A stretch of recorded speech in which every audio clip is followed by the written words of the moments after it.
श्रीनगर से जी न्यूज पर आपके साथ मैं अदिति त्यागी हूं। गृह मंत्री अमित शाह के जम्मू कश्मीर दौरे का आज दूसरा दिन था और आज के उनके सारे कार्यक्रम जम्मू में थे।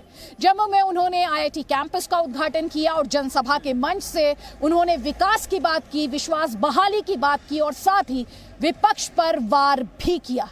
गृह मंत्री अमित शाह ने कहा कि अब जम्मू के साथ अन्याय के दिन खत्म हो चुके हैं और एक बार फिर नाम लिए बगैर अब्दुल्ला परिवार और मुफ्ती परिवार पर हमला बोलते हुए कहा कि अब राजनीतिक परिवारों की दादागिरी नहीं चलेगी। 70 साल आपके 3 परिवारों ने राज किया, आपने क्या दिया? अन्याय पर वार। आपने अपने परिवार के अलावा किसी की चिंता की है क्या? राजनीतिक परिवारों पर प्रहार। आतंक के खिलाफ शाह प्रण। विकास, विश्वास और नए कश्मीर की बात। जम्मू कश्मीर में विकास के संकल्प की मुट्ठी बींचे।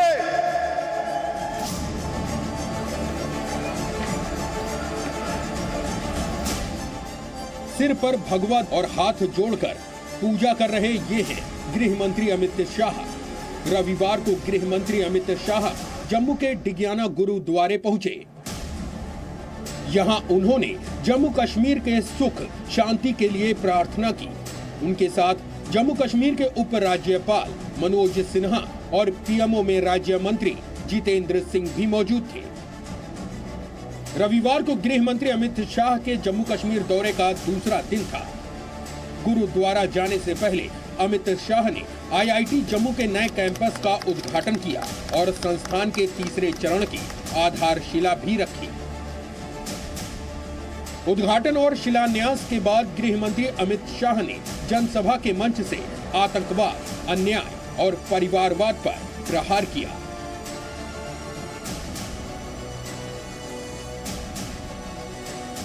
मैं जम्मू में आया हूं, सबसे पहले ये कहने आया हूं कि जम्मू वालों के साथ अन्याय का समय समाप्त हो चुका है। अब कोई आपके साथ अन्याय नहीं कर सकता।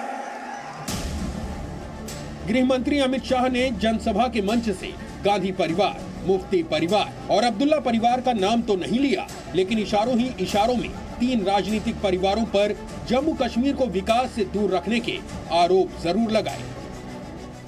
ये 3 परिवार वाले मुझे सवाल पूछ रहे थे कुछ कि क्या देकर जाओगे?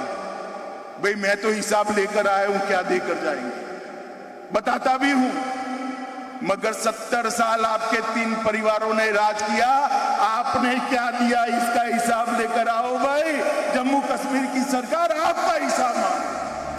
3 राजनीतिक परिवारों पर अमित शाह का हमला इतने पर ही शांत नहीं हुआ। अमित शाह ने आरोप लगाया कि 3 परिवारों ने बरसों तक जम्मू कश्मीर में राजनीतिक दादागिरी दिखाई, जो अब बंद हो चुकी है। मोदी जी ने 30,000 लोगों को चुने हुए प्रतिनिधि बनाने का काम किया है। हर गांव के अंदर पंचायत बनी है, हर तहसील के अंदर तहसील पंचायत बनी है, हर जिले के अंदर जिला पंचायत बनी है।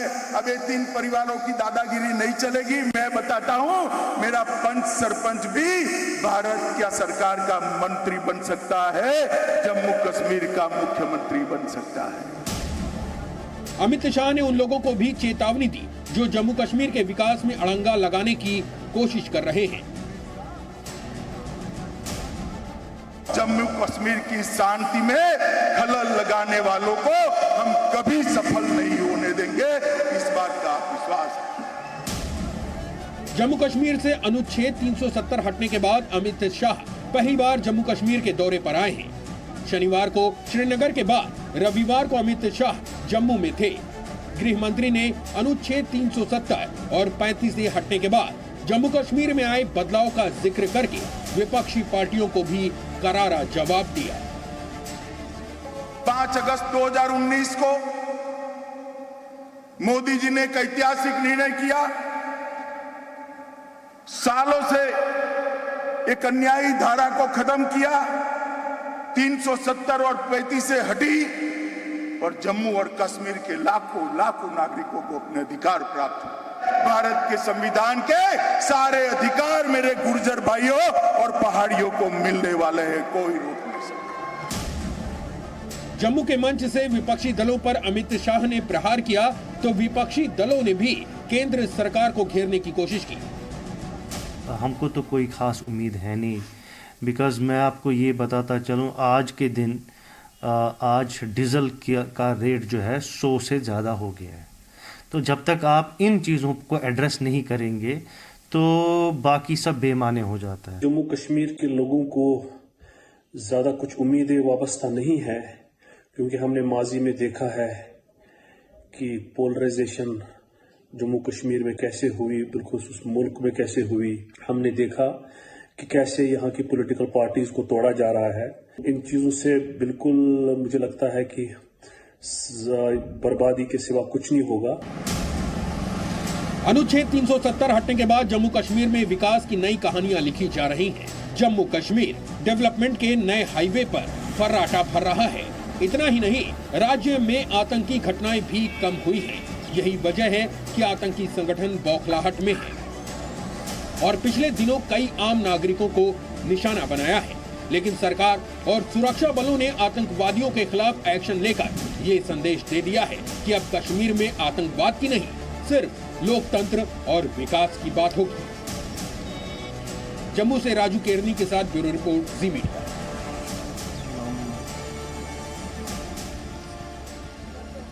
जी न्यूज पर आपको बता दें, आपसे थोड़ी देर पहले गृह मंत्री अमित शाह जम्मू में पाकिस्तान से लगने वाली सीमा पर मखवाल बॉर्डर पहुंचे हैं, जहां पर उन्होंने बीएसएफ के एक बंकर का भी दौरा किया। आपको ये भी बता दें, उन्होंने आम लोगों से भी मुलाकात की, एक परिवार के घर वो गए जहां उन्होंने चाय भी पी और साथ ही जो आम लोग थे उनकी दिक्कतें समझने की कोशिश की। उनके साथ उपराज्यपाल मनोज सिन्हा भी मौजूद थे।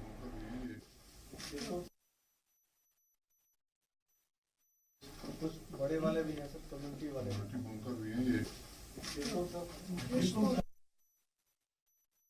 जवानों के साथ में उन्होंने इंटरेक्ट किया है और हमारी जो ब्रीफिंग थी वो उनको सुना है और उसके साथ में जितनी भी बॉर्डर से रिलेटेड जो इश्यूज थे वो उनको हमने अच्छे तरीके से बताए हैं और उन्होंने बड़े सेटिस्फेक्शन के साथ में इसको सुना है और प्रसन्नता अपनी बॉर्डर डोमिनेशन को लेके दिखाई है।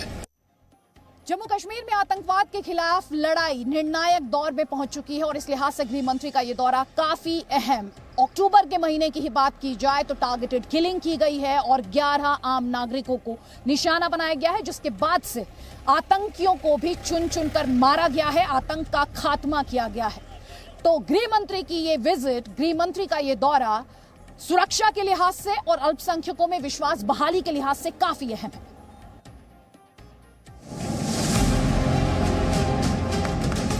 सुरक्षा, भरोसा और उम्मीद।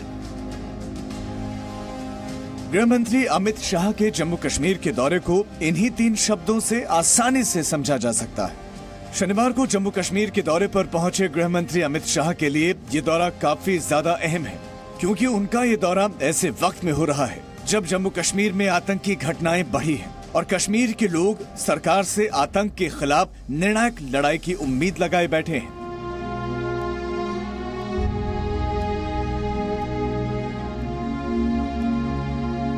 अमित शाह ने शनिवार को आतंक का शिकार हुए एक परिवार से मुलाकात की थी।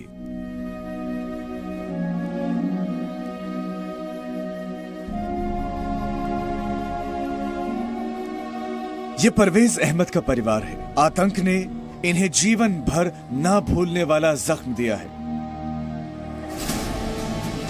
जून के महीने में आतंकियों ने नौगाम में मस्जिद से नमाज पढ़कर लौट रहे परवेज अहमद पर पीछे से गोलियां बरसाईं। परवेज खुदा की इबादत करके लौट रहे थे, लेकिन आतंकियों ने उस वक्त भी उन्हें नहीं बख्शा। परवेज को 3 गोलियां लगी। उन्हें अस्पताल पहुंचाया गया, लेकिन वो बच नहीं पाए। शहीद परवेज अहमद डार जम्मू कश्मीर पुलिस में इंस्पेक्टर थे। श्रीनगर में नौगाम इलाके के रहने वाले थे। कानीपोरा मस्जिद में जाते वक्त आतंकियों ने फायरिंग की और वो शहीद हो गए। आतंकवादी संगठन टीआरएफ ने हत्या की जिम्मेदारी ली थी।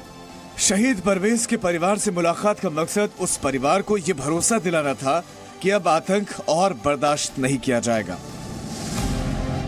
शनिवार को ही अमित शाह ने श्रीनगर में सेना, सीआरपीएफ और पुलिस के अधिकारियों के साथ बैठक की। बैठक में जम्मू कश्मीर के उपराज्यपाल मनोज सिन्हा भी मौजूद रहे। इस बैठक का मकसद जम्मू कश्मीर की सुरक्षा को पहले से कहीं ज्यादा मजबूत करना था। दरअसल इस महीने की शुरुआत में जम्मू कश्मीर के अलग अलग इलाकों में बेगुनाह आम नागरिकों की आतंकियों ने हत्या कर दी थी। अकेले अक्टूबर महीने में 11 नागरिक आतंकी हमले में मारे गए हैं। सूत्रों के मुताबिक शनिवार को गृह मंत्री की बैठक में कश्मीर के लोगों की सुरक्षा को पुख्ता करने की रणनीति तैयार हुई। सूत्रों के मुताबिक घाटी में सुरक्षा बलों की 50 कंपनियां बढ़ा दी गई हैं। इतना ही नहीं, ड्रोन से भी निगरानी रखी जा रही है। गृह मंत्री अमित शाह ने कश्मीर में अशांति फैलाने वालों को चेतावनी दी है। आतंकवाद कम हुआ है, पथराव अदृश्य हो गया है, और मैं आपको विश्वास दिलाना चाहता हूं, जम्मू कश्मीर की शांति को जो लोग खलल पहुंचाना चाहते हैं, हम उनके साथ सख्ती से निपटेंगे। आतंकवादी दीवार बनकर कश्मीर की तरक्की का रास्ता रोकना चाहते हैं, लेकिन कश्मीर रुकने को तैयार नहीं, और ये तस्वीरें उसी की गवाही दे रही हैं। गीत संगीत गूंज रहा है, केक काटा गया, खुशियां मनाई गई, और ये खुशी श्रीनगर से शारजाह तक की उड़ान की है। कश्मीर अब इंटरनेशनल हवाई रूट से जुड़ गया है। अब कश्मीर से शारजाह जाने के लिए भटकना नहीं पड़ेगा। पहली बार सीधे विमान से लोग शारजाह तक का सफर कर सकेंगे। बहुत अच्छा कदम है गवर्नमेंट का, क्योंकि इससे हमें आज पता चला कि गवर्नमेंट हमारे लिए भी बहुत अच्छा कदम ले रही है, सोच रही है। दरअसल ये उम्मीद है कि अब कश्मीर के विकास को पंख लगेंगे और कश्मीर के लोग अब अपनी सीमा से बाहर निकलकर दुनिया देखेंगे। आतंक का कोई भी वार कश्मीर को झुका नहीं पाएगा, और ये तो अभी शुरुआत है कश्मीर में विकास के सफर की, कश्मीर में अमन के बाहर की। Bureau report, ji media. Presenting B News app, available on Google Play and App Store. Download it now.